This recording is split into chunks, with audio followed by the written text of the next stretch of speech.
조주선사의 무는 단순한 부정이 아닙니다. 당신의 모든 사량 분별을 깨부수는 무문의 관문입니다. 반갑습니다. 광요의 화두공방입니다. 오늘은 선종의 제일 관문이라 불리는 조주구자 화두를 통해 우리를 가두고 있는 고정관념의 벽을 허무는 치열한 사유의 시간을 가져보겠습니다. 네, 안녕하세요. 선불교 공부하다 보면 어김없이 딱 마주치는 아주 유명한 질문이 하나 있죠. 네, 바로 무문관 제1칙, 조주구자 화두입니다. 오늘 여러분 보내주신 자료, 이 공안 원문이랑 무문선사 해설, 또 주석서 내용까지 해서요. 한번 깊이 파고들어 보겠습니다. 이번 저희 탐구 목표는 명확합니다. 개에게도 불성이 있는가? 이 질문에요. 조주선사가 아주 이상한 대답을 하잖아요. 무. 이 한 글자가 도대체 뭘 의미하는 걸까? 그리고 이걸 통해서 우리가 선수행의 핵심에 어떻게 다가갈 수 있을까? 이걸 알아보는 거죠. 이게 그냥 없다는 뜻이 절대 아니라는데 그럼 대체 뭘까요? 자, 이 무 속으로 한번 같이 들어가 보시죠. 우선 그 사건의 시작부터 좀 봐야겠죠. 공안 본칙은 아주 짧아요. 어떤 스님이 조주선사한테 묻습니다. 걔한테도 불성이 있습니까 없습니까? 고지하여 볼성이여우? 그랬더니 조주선사 대답이 딱 한 글자. 무. 네, 여기서부터가 이제 중요해지는데요. 많은 분들이 무 이러면 그냥 걔는 불성이 없나 보다 이렇게 생각하기 쉽잖아요. 근데 주석서에서도 딱 지적하듯이 만약 진짜 그런 뜻이었다면 이게 좀 큰 문제가 생겨요. 왜냐하면 대승불교의 아주 기본적인 생각이 모든 살아있는 것들한테는 본래 부처될 가능성, 그러니까 불성이 있다. 일체중생 시요 불성이라는 거거든요. 조주선사가 그냥 없어 라고 했다면 이 근본 가르침이랑 정면으로 부딪히는 거죠. 네, 그렇군요. 그러면 조주선사는 왜 무라고 했을까요? 일부러 좀 헷갈리게 하려고 그런 걸까요? 네, 좋은 질문이세요. 바로 그 지점 때문에 이 무가 그냥 있다, 없다 이런 식의 답변이 아니라는 걸 알 수 있는 거죠. 이건 우리의 어떤 이성적인 판단, 뭐 옳다, 그르다, 있다, 없다 이렇게 나누는 마음 있잖아요. 분별심. 자료에 나온 표현으로는 사량 분별이라고 하는데 이걸 넘어서라라는 어떤 초대장 같은 거예요. 그 있다, 없다는 생각의 틀, 그 자체를 그냥 깨부수려는 시도인 거죠. 아하, 단순 정보 전달 없다. 이게 아니라 질문한 스님 그리고 우리까지 포함해서 생각하는 방식 자체에 뭔가 딱 충격을 주려는 그런 의도였군요. 그래서 무문선사 해설이 또 중요해지는 거네요. 맞습니다. 무문선사는 이 무라는 글자 하나를 선종으로 들어가는 첫 번째 관문, 종문 일관이라고까지 불러요. 그래서 이 책 이름도 무문관, 문이 없는 관문 또는 이 무자가 바로 그 관문이다 이런 뜻이죠. 그리고 이 관문을 통과하는 게 선수행의 핵심이라고 강조를 합니다. 참선하려면 모름지기 조사의 관문을 꿰뚫어야 하고 수투조사관, 묘한 깨달음을 얻으려면 마음을 길이 끊어지는 것을 끝까지 파고들어야 한다. 요 궁심노절 이렇게요. 여기서 조사관은 조주가 던진 무 같은 그런 관문을 말하는 거고 심로가 끊어진다는 건 바로 그 논리적인 생각, 분별하는 생각의 길이 딱 막히는 걸 의미해요. 그럼 그 관문을 통과 못하면 어떻게 되는 건데요? 뭔가 불이익이라도 있나요? 무문선사가 아주 재미있는 비유를 들어요. 풀이나 나무에 기대 사는 정령, 의초푸목 직링신세가 된다고 경고하죠. 이게 원래는 뭐랄까 죽어서 갈 데 없는 영혼이 식물에 깃든다는 그런 뜻인데 선가에서는 이걸 약간 비유적으로 써요. 스스로 깨달으려고 애쓰지는 않고 그냥 부처님 말씀이나 조사어록, 경전글귀 같은 어떤 외부 권위에만 기대서 자기 생각 없이 그냥 따라가는 수행자를 약간 꼬집는 말이죠. 자기 힘으로 이 무의 벽을 넘지 못하면 그냥 남의 생각에 의존하는 뭐랄까 지식의 노예? 그런 상태가 된다는 거예요. 와, 듣고 보니 요즘에도 좀 비슷한 모습이 많은 것 같아요. 직접 깊이 고민하기보다는 전문가나 인플루언서 말 그냥 믿어버리거나 아니면 알고리즘이 추천해주는 정보만 이렇게 수동적으로 받아들이는 경향 같은 거요. 어쩌면 우리도 모르는 사이에 풀과 나무에 의지하는 정령처럼 살고 있는 건 아닌가 한번 돌아보게 되네요. 그럼 이 무라는 관문 도대체 어떻게 통과해야 하는 거죠? 방법이 있을까요? 무문선사가 또 친절하게 방법을 알려주기는 합니다. 근데 우리가 보통 기대하는 그런 방식은 아니에요. 막 머리로 분석하거나 철학적으로 이게 무슨 뜻일까 해석하지 말라고 아주 단호하게 말해요. 예를 들면 뭐 노자나 장자 사상의 허무 이런 개념으로 이해하려고 하지 마라. 또 있음과 없음이라는 이분법적인 생각으로 파악하려고도 하지 말라고요. 그럼 뭘 어떻게 하라는 거예요? 생각을 하지 말라는 건가요? 그건 좀... 생각 자체가 하지 말라기보다는 머리로만 생각하지 말라는 거에 더 가깝다고 봐야죠. 대신에 그냥 온몸으로 부딪히라고 해요. 주석서 표현을 빌리면 360개의 뼈마디와 8만 4천 개의 털구멍, 360골절, 8만 4천 호규. 그러니까 자기 존재 전체를 다 동원하라는 거죠. 그렇게 해서 거대한 의심 덩어리를 일으키라고 말해요. 대체 이 무가 뭐야? 하는 아주 강렬하고 순수한 의문. 이걸 품고 밤낮으로 한순간도 놓치지 말고 이 무자하고 씨름하라는 겁니다. 의심 덩어리라. 뭔가 해결해야 될 어려운 숙제 같은 느낌인데요. 숙제라기보다는 주석서의 비유가 훨씬 더 강렬해요. 마치 뜨거운 쇳덩어리 공을 삼킨 것 같아서 뱉으려고 해도 뱉을 수가 없는 상태 같아야 한다고 하거든요. 이게 얼마나 절박하고 피할 수 없는 상태인지 좀 느껴지시죠? 머리로 막 이해하려고 하면 이 쇳덩어리는 식어버려요. 뜨거울 때, 그러니까 그 의심이 아주 생생하게 살아있을 때 온 존재로 그냥 팍 부딪혀야 한다는 거죠. 이 과정에서는 자기가 기존에 알고 있던 어설픈 지식이나 뭐 얕은 깨달음 이런 건 오히려 방해만 되니까 싹 다 쓸어버려야 한다. 당진이라고 강조하고요. 와, 뜨거운 쇳덩이를 삼킨 것 같다니 진짜 강렬한데요? 이건 그냥 뭐 명상하거나 조용히 생각하는 그런 차원이 아니라 거의 뭐 실존적인 싸움, 사투에 가깝다는 느낌이 드네요. 지적인 답 찾기가 아니라 그냥 온몸으로 겪어내는 체험이다. 이런 거군요. 바로 그겁니다. 그렇게 오랜 시간 순수하게 그 무자하고 씨름을 하다 보면 어느 순간 나와 세상, 그러니까 주관과 객관의 경계가 허물어지면서 모든 게 그냥 하나로 느껴지는 그런 경지에 이르게 된대요. 근데 이 상태는 말로는 설명하기가 아주 어렵다고 해요. 마치 벙어리가 꿈을 꾼 것과 같다고 하죠. 꿈속에서는 분명히 생생하게 다 겪었는데 깨어나서 남한테 말로 설명하려면 잘 안 되는 것처럼요. 자기 자신은 분명히 알지만 언어로는 표현이 안 되는 그런 체험인 거죠. 오, 흥미로운데요. 말로 설명할 수 없는 체험이라 그건 마치 아주 깊은 예술적 감동을 느꼈을 때나 아니면 갑자기 뭔가 하고 깨달음이 오는 순간이랑 비슷할 수도 있겠네요.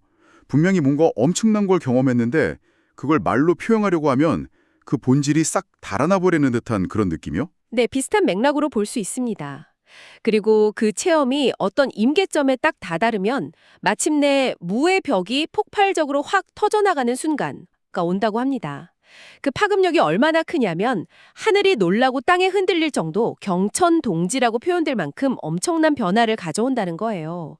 무문선사는 이걸 또 비유로 드는데 마치 삼국지에 나오는 관우 장군이 쓰던 그 강력한 칼을 빼앗아서 내 손에 딱 넣은 것 같다고 말합니다. 관우의 칼을 손에 넣는다. 엄청난 힘으로 얻게 된다. 뭐 이번 뜻이겠죠? 그렇습니다.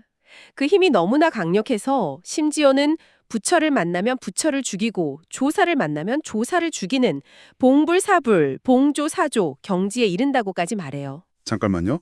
부처를 죽인다고요? 이건 너무 충격적인 표현인데요. 불교에서 제일 존경하는 분들을 죽이려니요? 이게 무슨 의미죠?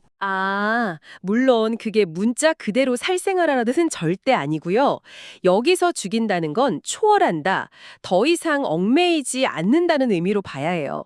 그러니까 우리가 깨달음의 어떤 궁극적인 상징으로 생각하는 부처라는 관념이나 또 우리를 깨달음으로 이끌어준 스승인 조사라는 형상에조차 집착하지 않고 그것마저 넘어서는 그런 절대적인 자유를 얻는다는 뜻입니다.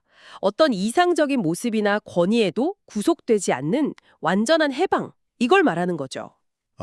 이제 좀 이해가 되네요. 그러니까 궁극적인 자유는 깨달음이라는 목표 그 자체에도 얽매이지 않는 거군요. 그래야 비로소 이 생사의 고통이 있는 이 언덕, 안두에서 큰 자유, 대자세를 얻고 불교에서 말하는 그 윤의 여러 세계들 있잖아요. 자료에는 뭐 육도사생 이렇게 표현됐는데 지옥부터 천상까지 다양한 존재 방식들 속에서도 마치 그냥 놀이하듯이 유기산매, 자유롭게 살아갈 수 있게 된다. 이런 거군요. 네, 정확합니다. 그래서 무문선사가 다시 한번 강조해요. 자, 그럼 어떻게 이 공부를 계속 밀고 나갈 것인가? 답은 간단하다는 듯이 말하죠. 평생의 기력, 평생 기력을 다해서 이 무자 하나를 꽉 붙들되 그 집중이 한순간도 끊어짐이 없다면 마치 법의 등불, 법쪽에 불을 딱 붙이자마자 바로 밝아지는 것처럼 깨달음이 호련히 찾아올 것이다. 꾸준함, 그리고 전적인 투신, 그게 핵심이라는 거죠. 이 모든 가르침을 무문선사가 마지막에 시 형식, 그러니까 개성으로 딱 압축해서 보여주네요. 개에게 불성이 있으며 온전한 정령을 남없이 드러냈네. 잠깐이라도 있음과 없음의 분별에 빠져든다면 몸과 목숨을 잃으리라. 상신실명. 네, 이 개송에서 정령이라는 건 올바른 명령 뭐 이런 뜻인데 보통 선에서는 언어나 문자를 넘어선 직접적인 가르침, 그 핵심을 의미해요. 조주의 무가 바로 그 핵심을 남김없이 다 드러낸 거다. 이런 찬사인 셈이죠. 그리고 마지막 구절은 정말 무서운 경고예요. 있음과 없음이라는 그 이분법적인 생각에 사로잡히는 순간, 다시 말해서 머리로 분석하고 판단하려고 드는 그 순간 우리는 무의 진짜 의미를 놓치고 영적인 생명력마저 잃게 된다는 거죠. 생각에 빠지는 순간 길을 잃는다 이겁니다. 지금까지 무라는 관문을 어떻게 통과하고 그 결과가 뭔지 이야기했는데 다시 처음 질문으로 좀 돌아가서요. 그럼 불성 그 자체는 어떻게 이해해야 할까요? 주석사의 강의 부분에서 이 점을 좀 더 설명해주고 있었죠. 네, 그 부분이 또 흥미로운데요. 주석서에서는 불성을 어떤 물건처럼 처음부터 완성된 형태로 딱 존재하는 게 아니라고 봐요. 그보다는 실현되어야 할 가능성으로 설명을 하거든요. 모든 존재 안에 잠재되어 있기는 하지만 저절로 그냥 드러나는 건 아니라는 거죠. 가능성이라? 그럼 개가 그냥 개로 있을 때는 불성이 아직 실현되지 않은 상태다 이런 뜻으로 볼 수 있을까요? 네, 그렇다고 볼 수 있겠습니다.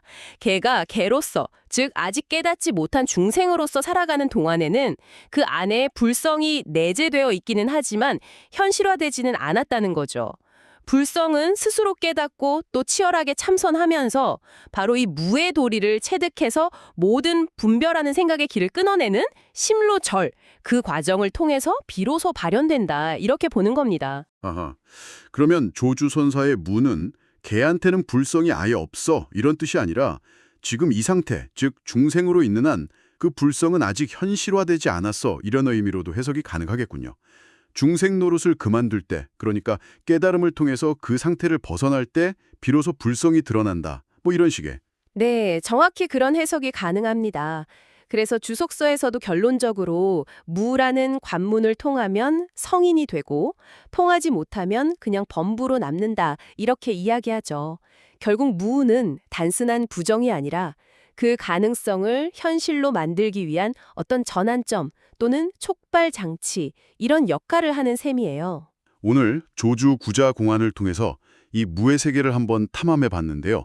핵심을 좀 요약해보자면 조주의 무는 단순히 없다는 뜻이 아니라 우리가 세상을 이해하는 그 이분법적인 틀, 개념적인 사고를 넘어서라고 요구하는 아주 강력한 관문이라는 것. 그리고 이 문 없는 무는 머리로 분석하는 게 아니라 마치 뜨거운 쇳덩이를 삼킨 것처럼 온몸으로 부딪히는 치열한 참여, 씨름을 통해서만 통과할 수 있다는 거고요. 이 과정을 통과했을 때 비로소 어떤 관념으로부터의 깊은 자유, 그리고 본래의 자기 자신 혹은 실제와의 합일, 이런 것을 경험하게 된다는 이야기였습니다. 네, 이 무에 대한 이야기는 어쩌면 여러분께서 삶에서 좀 답하기 어려운 질문이나 복잡한 문제에 딱 부딪혔을 때 어떻게 반응하는지를 한번 돌아보게 할 수도 있을 것 같아요. 우리는 보통 있다 없다, 옳다 그르다 같은 명확한 답을 빨리 찾으려고 하잖아요. 그 불확실성을 견디기 힘들어하니까요. 근데 이 공안은 우리에게 묻는 것 같아요. 때로는 그 질문 자체, 그 모호함 자체를 성급하게 결론 내리지 않고 그냥 붙들고 기다릴 수 있는가. 분석적인 이해를 넘어서는 더 깊은 통찰이 스스로 모습을 드러낼 때까지 말이죠. 마지막으로 여러분께 스스로에게 한번 던져볼 질문 하나를 남겨드리면서 마무리할까 합니다. 오늘 이야기 중에 부처를 만나면 부처를 죽이고 조사를 만나면 조사를 죽인다는 아주 파격적인 말이 있었잖아요. 만약 깨달음의 궁극적인 목표가 우리가 가장 높고 중요하다고 여기는 어떤 가치나 이상, 심지어 깨달음이라는 그 개념 자체마저 넘어서는 것이라면요. 혹시 지금 여러분께서 이것만은 절대 포기할 수 없어, 혹은 이것이 바로 나야 라고 아주 굳게 붙들고 있는 어떤 신념이나 가치관은 없으신가요?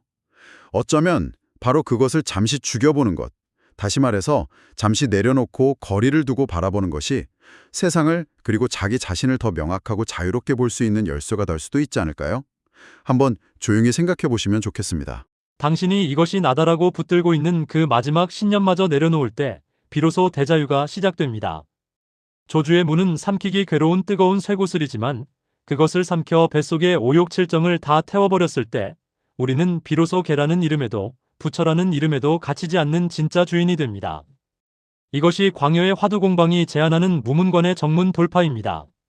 이어지는 사색 음악과 함께 문 없는 문을 넘어서 보시기 바랍니다.